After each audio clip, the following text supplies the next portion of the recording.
Social media پر یہ خبر زیر گردش ہے کہ تحریک طالبان پاکستان کے سابق ترجمان احسان اللہ احسان پاکستانی حکام کی حراست سے فرار ہو گئے۔ اس حوالے سے ایک آڈیو بھی سامنے آئی جس کے حوالے سے یہ دعویٰ کیا جا رہا ہے کہ یہ آڈیو احسان اللہ احسان کی ہے، جس میں خود کو احسان اللہ احسان بتانے والا شخص یہ دعویٰ کر رہا ہے کہ وہ پاکستانی حکام کی حراست سے فرار ہونے میں کامیاب ہو گئے۔ میرا نام احسان اللہ احسان ہے اور میرا سابقہ تعلق تحریک طالبان پاکستان اور جماعت الاحرار کے ساتھ رہا ہے۔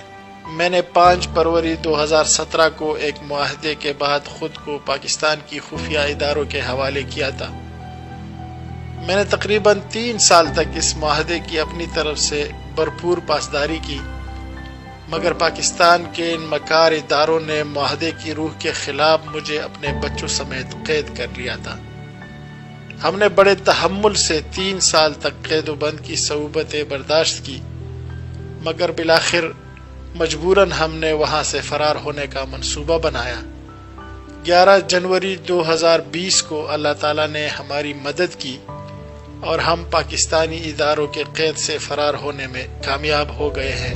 تاحال اس خبر کی کوئی تصدیق سامنے نہیں آئی۔ حکومت پاکستان اور پاک فوج کے شعبہ تعلقات عامہ نے بھی ابھی تک اس خبر کی تصدیق یا تردید نہیں کی۔ یاد رہے کہ اپریل 2017 میں پاکستانی فوج نے بتایا تھا کہ تحریک طالبان پاکستان کے ترجمان احسان اللہ احسان نے خود کو پاکستانی سیکیورٹی ایجنسی کے حوالے کر دیا تھا۔ تاہم جماعت الاحرار نے اس بیان کی تردید کی اور کہا کہ احسان اللہ احسان کو پاکستانی خفیہ ایجنسیز نے افغانستان سے گرفتار کیا۔ واضح رہے کہ تحریک طالبان پاکستان کے سابق ترجمان احسان اللہ احسان نے عمر خراسانی جیسے طالبان رہنماؤں کے ساتھ مل کر کالعدم تحریک طالبان پاکستان کا ایک الگ گروپ بنایا تھا جسے جماعت الاحرار کا نام دیا گیا۔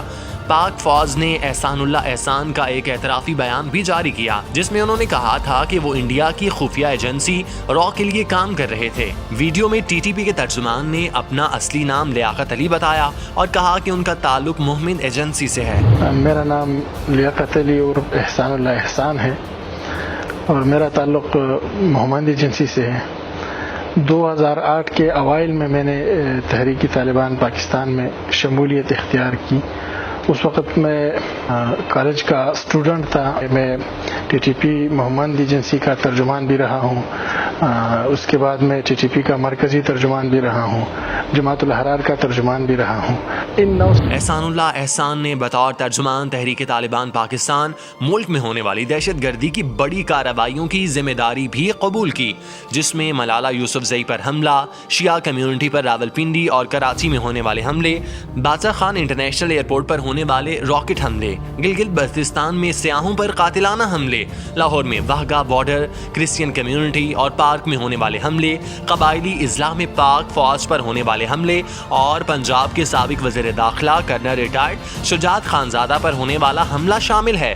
اس کے علاوہ احسان اللہ احسان پر اے پی ایس حملے میں ملوث ہونے کا بھی الزام ہے، جس میں 140 سے زائد بچوں کو گولیوں سے چھلنی کر دیا گیا تھا۔ سوشل میڈیا پر اس وقت جو آڈیو وائرل ہے اس کے مطابق احسان اللہ احسان مبینہ طور پر 11 جنوری کو بھاگنے میں کامیاب ہوئے۔ مبینہ آڈیو پیغام میں مزید کہا گیا کہ وہ پاکستانی اداروں اور فوج کے بارے میں اور اپنی گرفتاری اور فرار کے بارے میں مزید تفصیلات بعد میں دیں گے۔